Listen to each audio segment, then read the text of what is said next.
Good morning, dobro utro. Good morning, jederman. Hello and welcome. I'm very happy to be here today. It's my first time here in Sofia. Well, also was talking about, of course, that you could be a superhero. You know what my favorite movie is? When I came in here? Star Wars. Whose favorite movie is Star Wars? Seen Star Wars, yeah. And of course, if you've seen Star Wars, you can become a Jedi Master. Who wants to be an Excel Jedi Master? Okay, good. So I'm going to show you today a few of those Excel Jedi mind tricks. And of course, people were talking about the new things that are happening in Excel, which is of course very nice that they're coming on to us as well. But most people forget about the things that they already have, the force that is already within them. And that's the force that you can use as well, the force that is in every one of us. So I want to show you those nice tricks that you can already use today, but actually maybe yesterday as well, but you didn't know that it existed. So those are the things that I want to show you, and simple tricks, but also tricks that I've learned during my practice. Sometimes people, customers ask me, hey Tony, how can I do that in Excel? And they show me how they do that in Excel, most manual way. It's a lot of labor. And of course, we want to make your life very easy and simple, meaning that you can save a lot of time. So who of you are using Excel 2016? Who's using 2016? Well, most of you are using it, I see. And who's using 2013? Okay, a few of them. 2010? Okay, 2007? Oh, there's an old dinosaur here in the room. But anyway, you still can use the features that I'm showing you today as well. People say, oh, I'm an old dinosaur. No, no, no, we can still use it. Remember, I started working in the year that Star Wars was to be seen on the big movie screen. You might be wondering when that was. That was 1977, and we didn't have any spreadsheet at that time.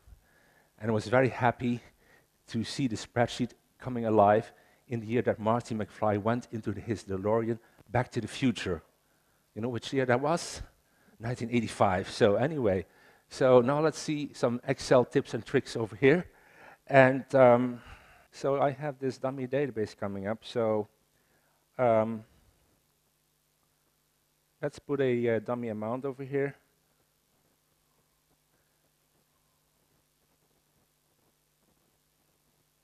So we have the rand between. So you can use the affix over here to see what this is all about. So it's asking you, show me a low number, for example, 100, and the highest number, for example, 1,000, right? So here we go. It finds a number 428, which is nice, okay? So what about salespersons now? Let's say we have maybe 5 salespersons. How can I add some dummy salesperson's name over here? Well, do you know the function choose? Who uses the function choose? There are a few using the function choose. Well, actually, it's like this. So choose. I'm going to open the function wizard to see what I have to enter over here. I have to enter a number over here. Well, I don't know any number. Just put in maybe a 2 in there, okay? So now I have to find, so I want to have 4 names, for example. So I put in some names. Ken, for example, right? He's sitting in front of me. Very short name. I put in my own name. You see, when I'm typing the names, it automatically adds the quotation signs over there, right? So that's also the advantage of entering the data in the function wizard. So now it finds Tony. Why? Because actually it's the number 2. Well, we want to vary the number 2 actually, so how do we do that? By putting in the function rand between in there. And of course we have number 1 until number 4. So now it finds, well, of course I have to type it with 2 E's over here. Oh, it's the semicolon over here. There we go. There we go.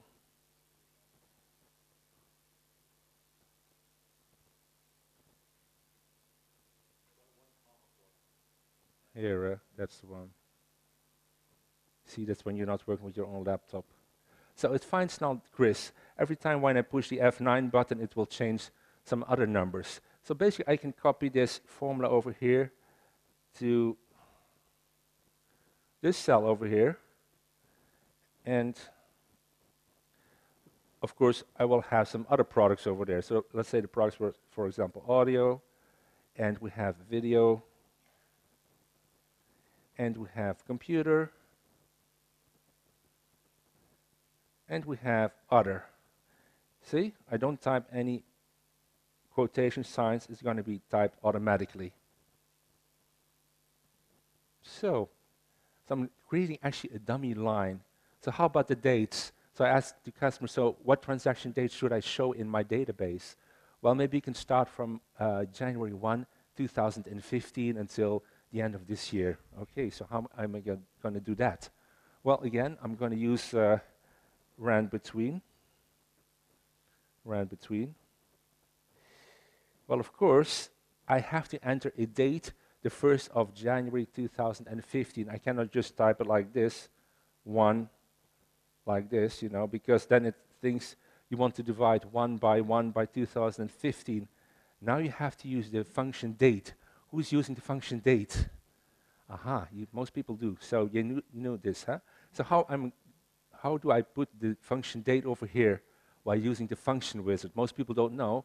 You can go to the name field over here, open the name field, and it will show you the 10 last functions that I've used on this laptop. Well, as a matter of fact, this person has never used the date. So, let's have a date. Okay, we'll have a date. No problem over here. Let's go to more functions. So what kind of function is that then? Let's open this. What do you think? It's a date. Do we have a date? We have a date. Okay, so now I'm in the function wizard of dates. So I have to answer the questions here. So what year is it? It's 2015. What's the month? You know, 1 is for January, so it's 1. And the day is also 1. Well, it finds this portion. Now I have to go back to the rand between function. So do not click on OK, because then you prematurely leave the date function or the rand between function. So you click with your mouse. This is very important, on the rand between function in the formula bar over here. Click. You see what happens? Now I'm back in the rand between function, and the date has already been passed over here. You see, it finds this funny number, 42005. Who knows what that number actually is? Yes, actually, you know, Excel can, and you've heard this before, Excel can work with dates, because the 1st of January 1900 is day number 1. So this 42,005 days is actually January 1, 2015. So now I'm going to have to top it off with another date. Okay, let's go to the name field, and there the date is already there. So now the year is 2018. The month is, let's say, 12, and the day is 31. So now I'm done. It finds, oh, that's a nice number. It's a nice date, 18th of September, 2018. Well, so now I've created one dummy line, but of course, to create a real database, actually I have to copy this line all the way down, so maybe to line 5,000 or 8,000. So how do you normally do that? Copying a line down.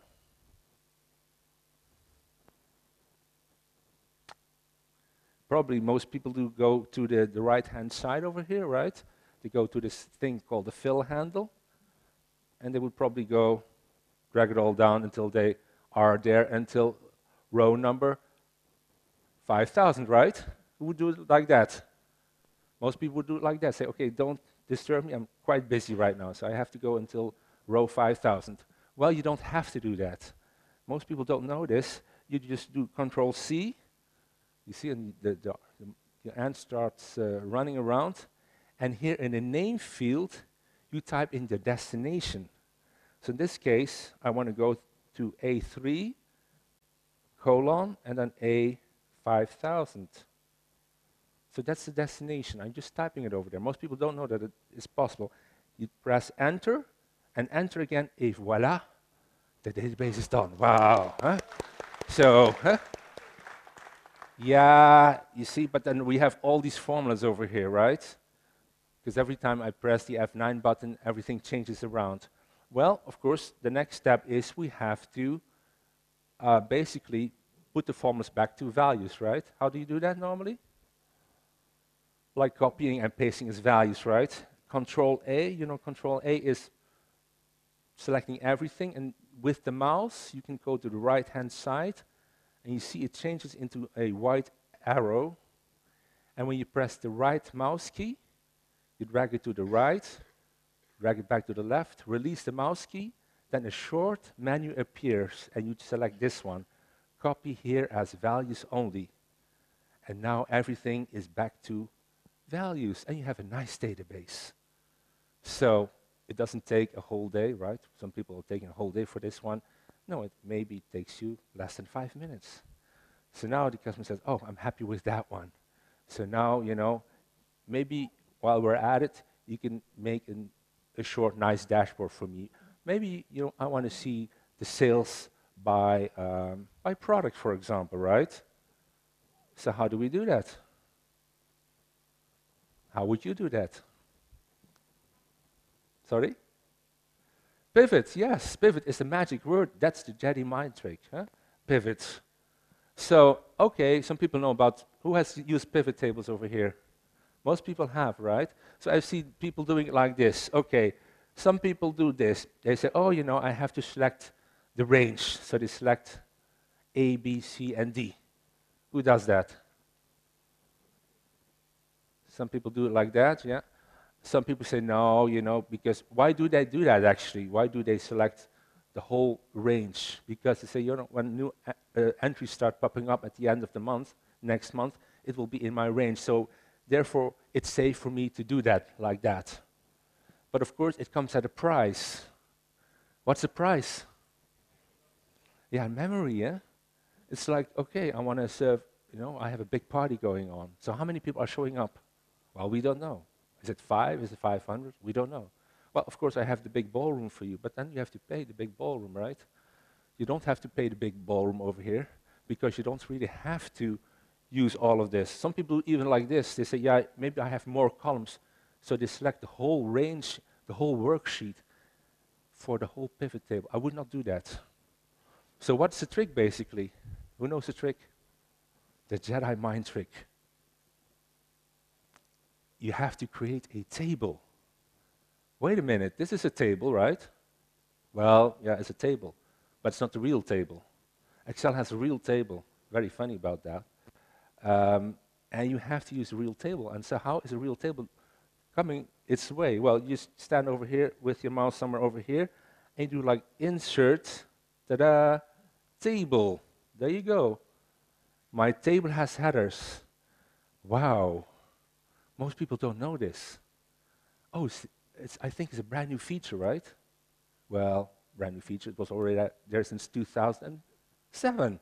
So who was working with 2007? We have the tables. Well, anyway, the tables can be used already there. What is the advantage of using the tables? Well, when you create a pivot table, it automatically extends the range when you add new records to it. Another advantage is when you scroll down, right? You see what happens with the letters A, B, C, D, and E? It automatically being replaced by the headers.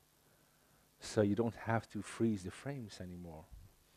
So there you go. And what happens is, because I'm using a table now, it comes up with a new tool, Table Tools Design. And the name here on the left-hand side is Table 1. Maybe I'm going to create many tables, so let's give it a name. Let's call this Data Sales. Type Data Sales, enter. No space bars in between over there. So now let's create a pivot table. From there, very simple, insert pivot table. And there it finds already the table range is called Data Sales. See, which is actually the name of my table. So once I start adding some columns to the right, some records down below, it will be in this name. So now I'm saying, okay, create my table over here. Okay, this one here is seen, so let's choose, for example, product and amount. And there you have already the totals by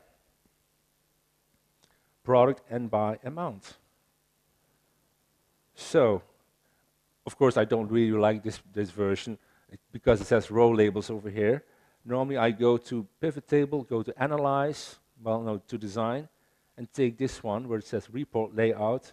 This should be the default one, show in tabular form. So now it mentions this is product and sum of amount. Of course, I don't really like the numbers here either because the numbers are not really clearly to be seen. So I'm going to change that now. So how do I change the format over here? Right-clicking and then what? Format cells? Yeah? Or is it number format? Most people are confused over there, right? Say, oh, I'm going to take format cells. No, don't do format cells because that has influence on the whole worksheet, but not really on the pivot table. Once you start refreshing the pivot table, it forgets what the real format should be. So I'm going to select here the number format, for example, accounting view, right? Or just number if you want, 1,000 separators, 0 decimals, and there you have it. So for which period is this actually? This is the sales for which period, for which years? Yes, for all of the 3 years, right? So the manager asks, yeah, you know, what kind of year is this? Well, what's another year? Well, what's another year? Johnny Logan sang that song, but it's very important to know the years, right? How can I see the years? You have to go to pivot table analyze over here and take a what? A insert timeline. Now this has been around since, so it finds all the columns that has a date. So select this one, and presto, it finds a timeline. Wow. So now I can go select a year, 2017. Wow, presto, it changes the numbers. Now I can go to even to a quarter, maybe quarter 1. I can even go to the month view. So maybe January and February all together. It changes the view over here. Now this is already here since Excel 2013. So bad luck for people of 2007 and 2010. Maybe you should say goodbye. Huh? That was in the past. But anyway, so this is there. So this is really nice to show them quickly how to do that. So, okay, now let's see what you have in store for you. Okay, I think I'm going to show this here. My customer asked me, okay, I have a set of numbers, let's say sales numbers again, right?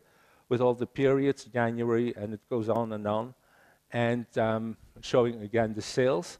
But what he wants to do is create a chart that shows me the last,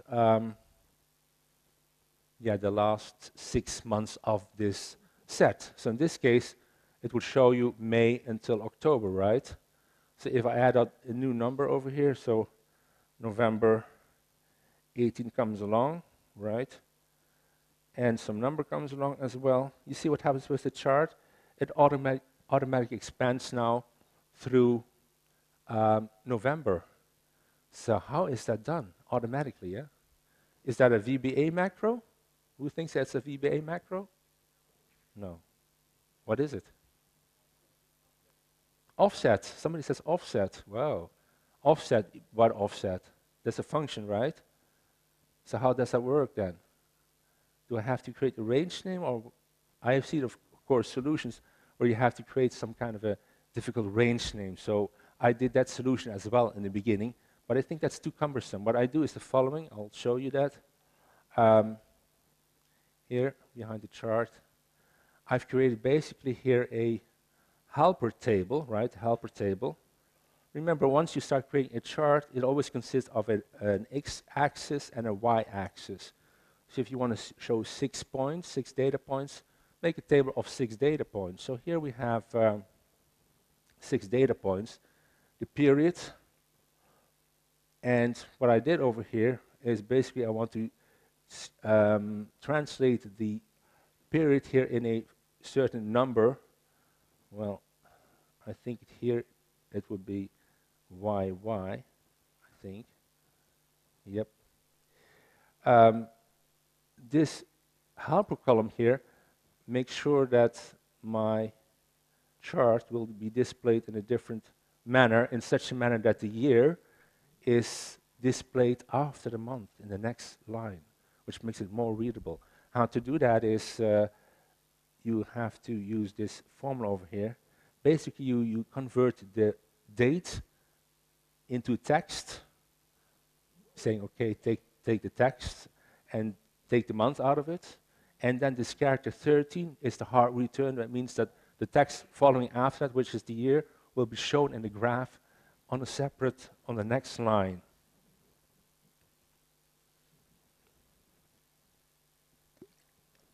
So how do I get the numbers over here? Somebody was saying things about offset.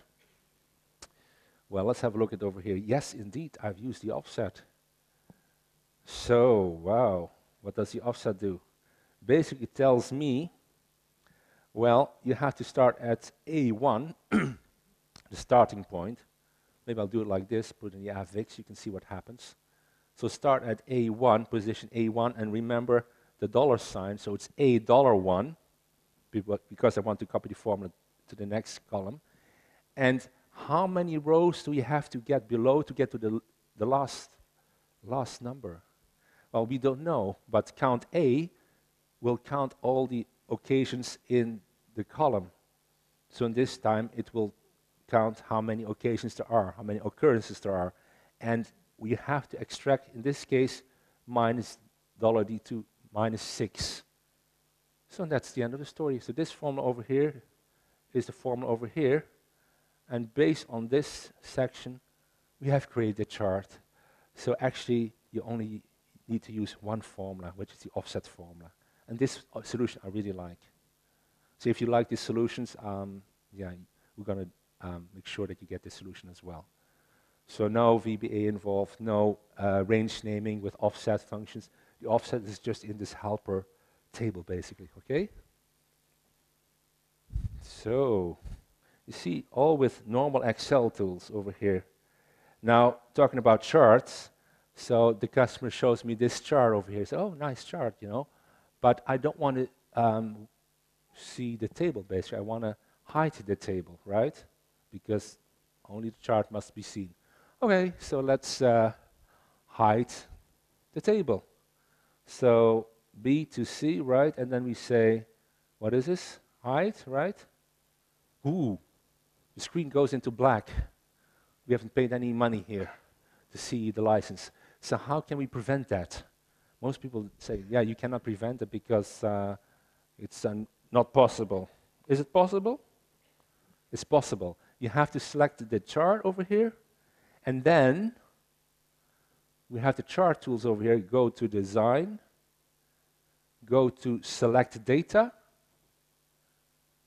and then this funny thing over here which says Hidden and Empty Cells. Now this item should be selected. Show data in hidden rows and columns. You select that box over here. Okay. Okay. And now, if you want, you can hide it over here and see. No problem over there. So just a little Jedi Excel mind trick, huh? With the current version of Excel, right? You can do more than you think. So now we have another thing going on. It's time for the Eurovision Song Contest. Who watches the Eurovision Song Contest here in this country? Is it still popular? Depends if you did well or not. Well, anyway, so I was always amazed by the Eurovision Song Contest dashboard, you know. At the end of the story, it's like these are the entries, the countries are coming along, they get some votes, and then all of a sudden you see the automatically ranking, right? Who's number one? So they call up the juries in the different countries and they say, okay, the Netherlands, may I have your votes, please? Puis-je avoir vos points, s'il vous plaît? Okay, they say Bulgaria will have 12 points, right? So, okay, 12 points, and all of a sudden, you see it pops up here at number one, automatically. So, how did I do that? Is that a VBA macro? No. I don't know how they do it with the Eurovision Song Contest dashboard. I was intrigued by that one. So probably you are intrigued as well. I mean, you could use it for the Eurovision Song Contest dashboard, but you can use it also for your sales products, right? You want to show the top 10 automatically which is number one, or maybe your salesperson, who's number one, who's number two. Well, I'll show you how to do that. I'll just open now the view. So let's open the view. Grid lines and headings are back again. So this is just my table, you know. I imported maybe from somewhere else. So these are the numbers. So first of all, how did I do the ranking? Do you know this particular function, rank? So when you use the rank, it will show you automatically which position it will take within a certain range. But as you can see, I have added a added function to that, and the function is count ifs, because it's possible that you have the same numbers. So then you have a difficulty if two countries have the same number, 500, who's number one, who's number two. And with this count ifs, it will add up some dummy numbers, so to speak. So if you have double numbers, it will always find a number one and a number two. So this is a nice function that you can use. So how did I now do this one here on the right-hand side? Well, this is just 1 until 14. Now, the ranking for the voting and the votes is basically the index function. So who uses the index function? Yeah, just a few, you see. We still have a mission to complete. So if you don't think, I don't need an index function, well, you can use it over here. Basically, it finds out from a rectangle in which row and in which column the item resides. Well, that same formula, basically, people, has been copied all the way over here to the votes. So actually, this is the same formula. So we have the rank formula and we have the index formula. So what nice chart is that on the right-hand side? Does anybody know what kind of chart this is? How did I create the chart?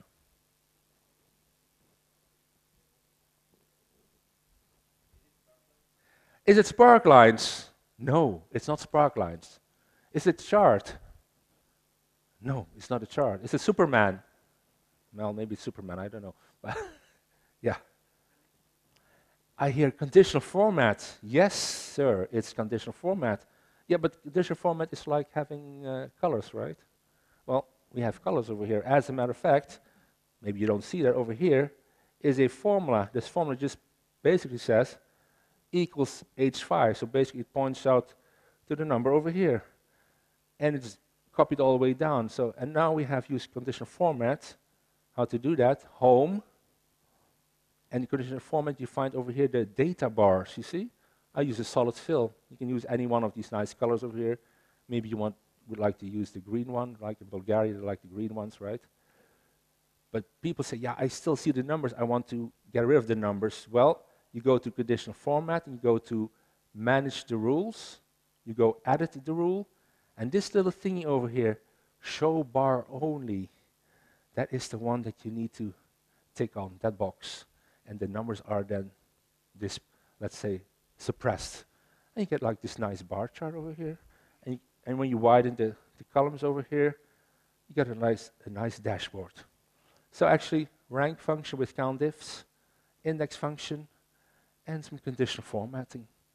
And presto, you have a nice dashboard. You didn't think of that, but again, there could be also some very impressive things that you can do at work. Be the Jedi, not the Jedi apprentice, you can be the master, okay? So what else do we have over here? We have many things to show. Well, here we have a dynamic selection. A dynamic selection. So we're going to select Amsterdam here, for example. See what happens? New York. There are a few recipes over here. One of the things probably that you see is here this selection box. Who has worked with a selection box like this over here? No, just a few people. Oh, probably a new feature, right? Is it a new feature, Ken? Oh, Excel 5. Well, it doesn't ring a bell. Excel 5 was actually invented in the year that I started my business company, which was the year when Jurassic Park was opened. And it was not 65 million years ago. It was 25 years ago. Oh, 25 years ago, it was already there. Why don't people use it? Well, maybe you don't know. Well, how do you create such a selection box? You have to click on the developer tab. If the developer tab is not there, you have to go back to the backstage, File, Options, go to the Customize ribbon, and here, halfway through, the developer has been switched on. So if you haven't switched it on, you can switch it on. Next time you come back to Excel, it's automatically here. And well, we go to this nice bag over here, and you do insert form controls or Activex controls, the simple ones and the difficult ones. Of course, we are in for the simple ones. So this one over here is actually this fellow over here, list box. So if you click on that item, you can, so you click over here, you can just, start creating such a box. It's nothing more than actually some kind of a nice drawing. It does, in itself, it does nothing. Yeah? You need to basically fill the box. So how do you fill the box? In this case, we need to fill the box with the names of the cities, right? So what I did was the following. I right-click on this item, do Format Control, and now I have to tell where is my input range. My input range runs, in this case, from A2 to A7. There you can find the range. And it will be linked to a cell, which is called Counter City, which is I4. It wants to have a cell reference, basically. And I want to be able to select only one cell, and it's a 3D shading. So what happens now, if I select Amsterdam, the counter becomes a 2, because it's the second one in the column. If I select London, it will become number 5. With that in mind, I can do a magic trick to create a chart. So what I did I do? I created this helper table, so to speak. So, and guess what? Ta-da! My offset is back again. So you can use offset in this case, very simple. Offset says, okay, where do I start? You start at A1. How many rows do you want to go down below? As many rows as Counter City, in this case 5, will show me. And then how many columns to the right or left? No columns to the left or right, 0. So what you find over there, please put that in my cell. So that's the end of the story. And guess what? This formula has been copied all the way over here. So it's actually only one formula. And based on this formula, I've created a chart. So there again, offset. Most people don't use it. And actually, what is it called, offset in German?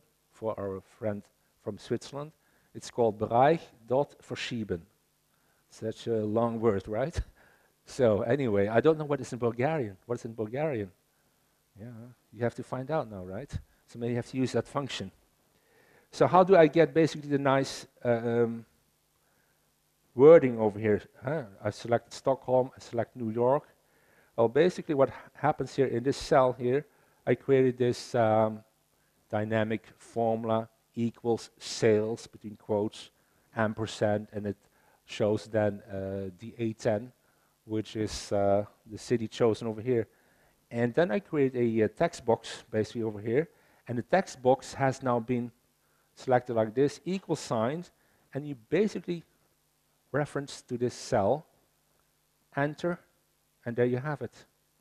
So you can make a text box, which the contents of which is dependent on a cell, which can, change as well. So those are the recipes for this particular instance. You see, with the basic tools, you can do many stuff. So you already have the force. So what's the resemblance or the same thing between Excel and the force? It consists of 5 letters. So now you can be the Jedi Master. So how are we doing on time, Boriana? I still have some time. Oh, we can continue. Oh, 20 minutes. Oh, that's good. So what do we have over here? Okay, another thing. I told you about the working with tables, right? Now my customer says, I always work with these type of cross tables, the region east, west, south. So those are unique regions. They only appear once.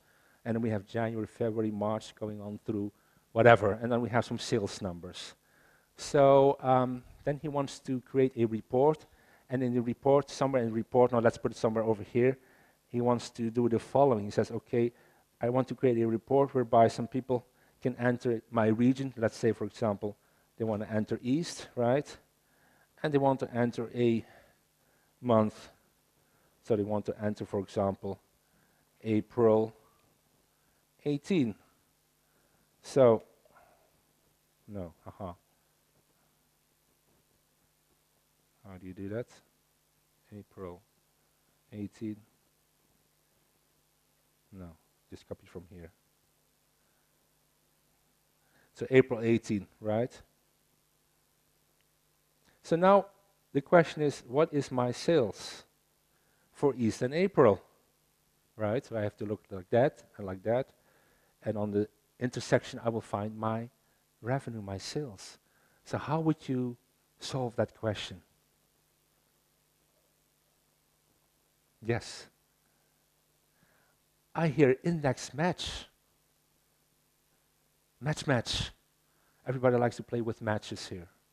Well, the match of the day is, that's a true question, yeah.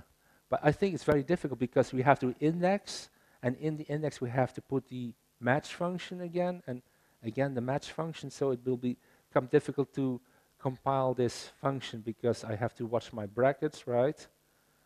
Nobody has to disturb me.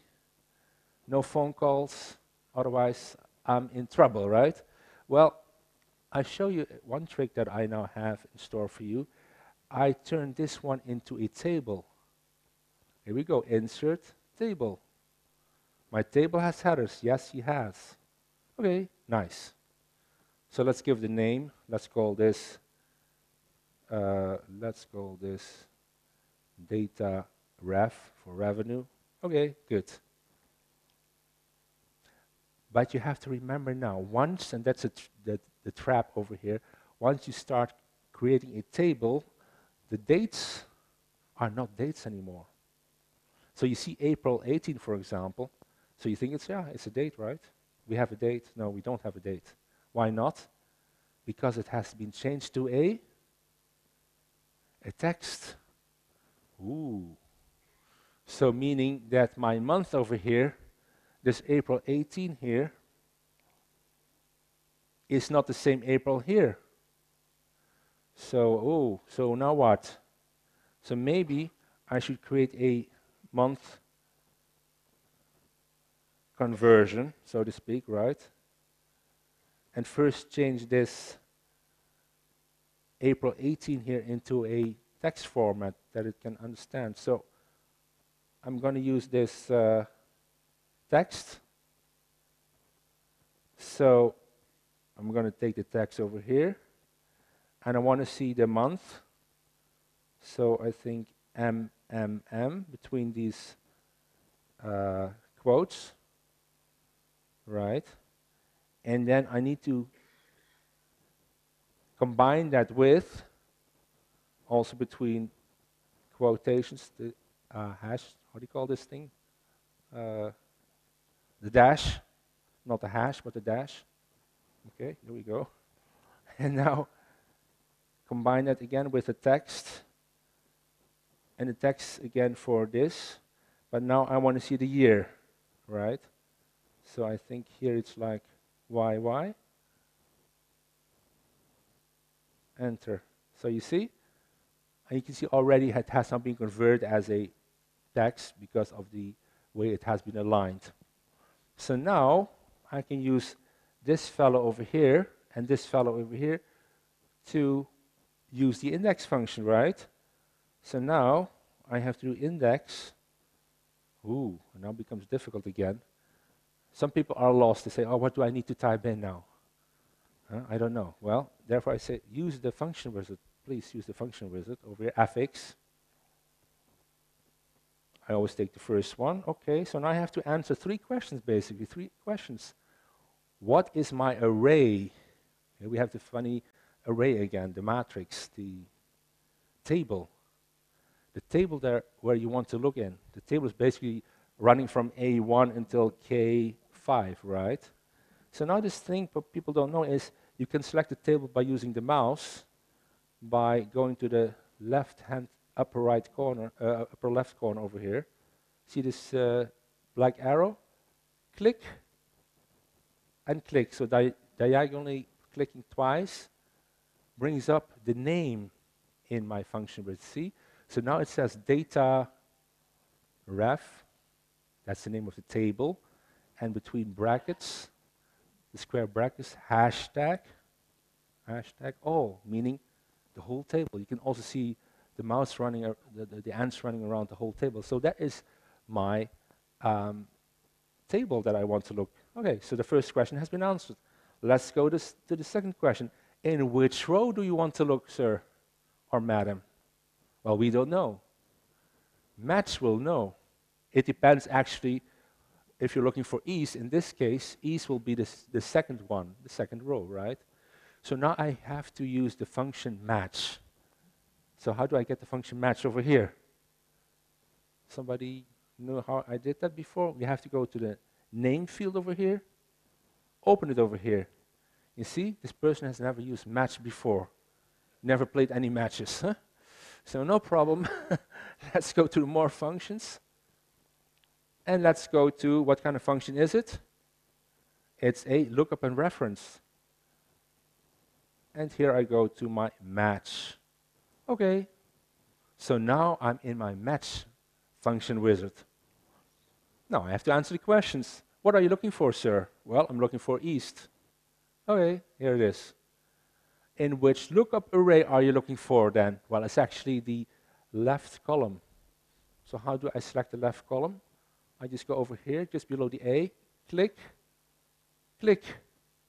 So now it says data ref, and then these brackets come along, hashtag all, and actually region between brackets, meaning the whole column called region. That's the one where you have to look for. The match type, what's the match type? What do we fill over there? Actually, sorry? False. You can type in false. Many letters, right? Falsch auf Deutsch. Unwahr in Dutch. Well, in all languages, it's very easy. Just type in a 0. It's shorter. So now it gives you the answer. You say, oh yeah, I have found you, sir. You are number 2 in the row. Okay, that's good. So now we need to continue with the index function, right? So how do we do that? Not by clicking OK, because then you prematurely leave the index function. You click with your mouse on the index function over here. Click. OK. See what happens? Array has been filled in. The row number has been filled in. Now I have to answer the last question. In which column do we have to look, sir? Well, we don't know. Who will know? Match will know. Okay, let's get match into the match. Okay, match is here. So what are you looking for now? I'm looking for the April 18, the one that has been converted. That's the one I'm looking for. In which lookup array? Well, of course, you have to look over here in this header. So I click over here. Click. You see what happens? Now it tells me data ref between square brackets, hashtag headers, meaning the whole header. Okay, and the match type is 0. Okay, I found you, it's number 5. And I've also found the total answer, the number 116. And there you have it, ladies and gents, Jedi Masters. Huh? You may also type this manually if you want. Or maybe not. I'm not doing it that way, I'm doing it this way. So, and then I better understand what the function really does. In the beginning, I was looking at this function like, oh, you know, I'm never going to manage this. Yes?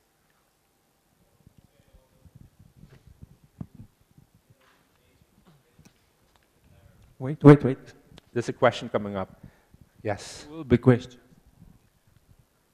There could be a different approach here. We can create a number of named ranges. That's possible, and yes. we can look at the cross-section of named ranges without using any formulas. That's also a possibility. That's correct. Yes, yes, absolutely. So the gentleman says you can also use range names, and then the cross-section, you can use it. But sometimes, yeah, thank you very much for that suggestion. That's a possibility as well. But sometimes people want to work it in this way. So yeah, I'll show you this way so you can see also how it works with function wizard and with index and match. Okay, thank you. So what else do we have in store over here? That we have seen. Okay, so now we have this thing going on. Oh yeah, a very short one in between. So now we have a customer says, oh, I have a profit and loss statement. And this profit and loss statement is, just numbers, gray numbers. People don't like the numbers. We want to see a nice chart. So like this, for example. So what kind of chart is this, do you think?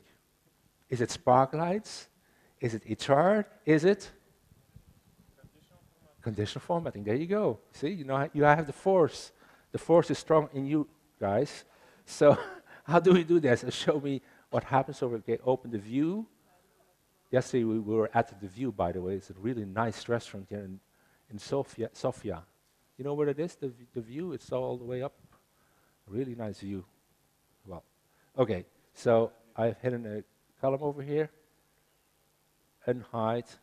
So basically what it says here is 1, minus 1, minus 1. So, and over here is nothing more than that times that one. Copy all the way down, and then, of course, this portion is just home, conditional formatting, and then the data bars, you see? You can take this one, or I'd have to take in this one. And that's the end of the story. And of course, remember, with the conditional formatting, go to the Manage Rules, go Edit Rule, and Show Bar Only. Huh? Okay, and it will show the bar only. And you can basically hide this column from view, and then you're done. So actually, with a few clicks, you can already create an amazing presentation. Don't have to be that very difficult. People say, oh, it's very difficult. Yeah, maybe it is. For other people, it might be a big impression that you create such a thing. But it is not. So you can be the Jedi Master. You already are, okay? So what have we here? Oh yeah. Now we have this dummy database over here. And a person will ask me, okay, so now this dummy database, I would like to create a report from this dummy database, and it will be looking like this. Somewhere in the report, I would be entering a product. I would be entering a product, audio, for example. I would enter the salesperson. They could enter the salesperson over here. So what salesperson do I have?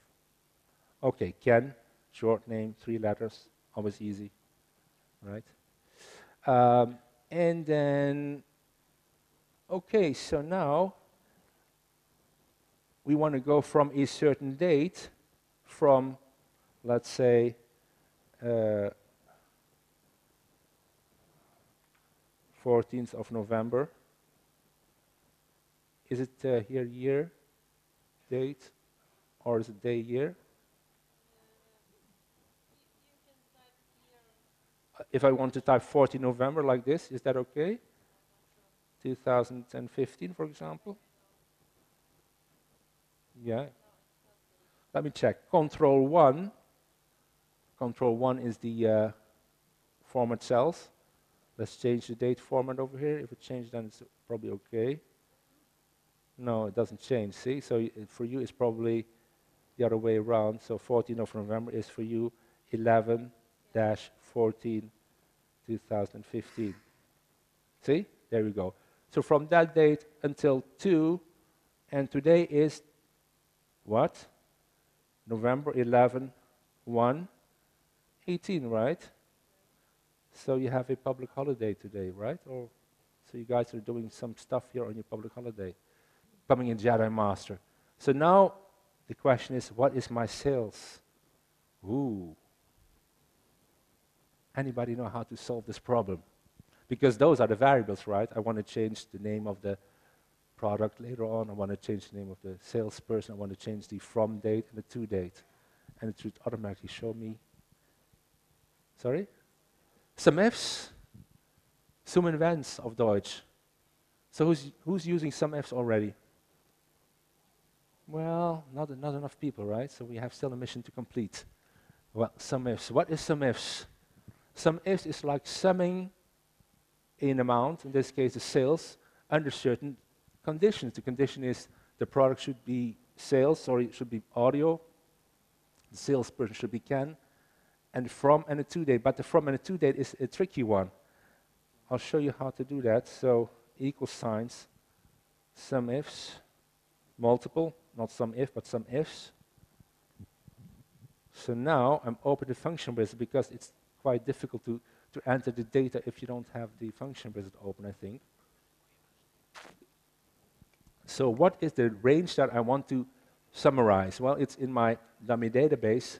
This column over here, look and watch. I just click over here, click. One time click. It says data sales, between brackets, the amount. That's the one that you need to summarize. And now the first condition. The first condition is criteria range 1. Go back to dummy database. The salesperson over here, click. See? Should be equal to this fellow over here. The second criteria range is that the product over here, click. See, I don't type anything. I just point and shoot. Is the same as the product over here. When I stop over now, this will be then the formula without any dates. I didn't type anything, right? But now I need to have 2 minutes to solve this problem, Boriana tells me. Oh, can we solve the problem in 2 minutes? What do we say? We need more time, or? No. Can we solve it with, okay, we can do it in 2 minutes, okay. Activex. Let's open another window here. The criteria range is basically, and this tricky part, the date over here. So let's select the date, and that date should be greater than or equal to, and that has to be put in quotation signs. And then with the ampersand thingy, where's the ampersand over here? There it is. And point to this. See? Continue with the last one. Now the dummy database tells me the date again, and that one must be smaller or less than. Also between these quotation signs, ampersand, to date, et voila, presto, there you go. That's the total formula. And of course, you are allowed to type this in manually as well. Or maybe use the function wizards. Well, ladies and gentlemen, you have the force in you. You have the product, you have the tools, you have Excel, and even with the tools inside you, you can use all of these nice feats. So thank you very much. May the force be with you. Have a nice day, and keep on excelling.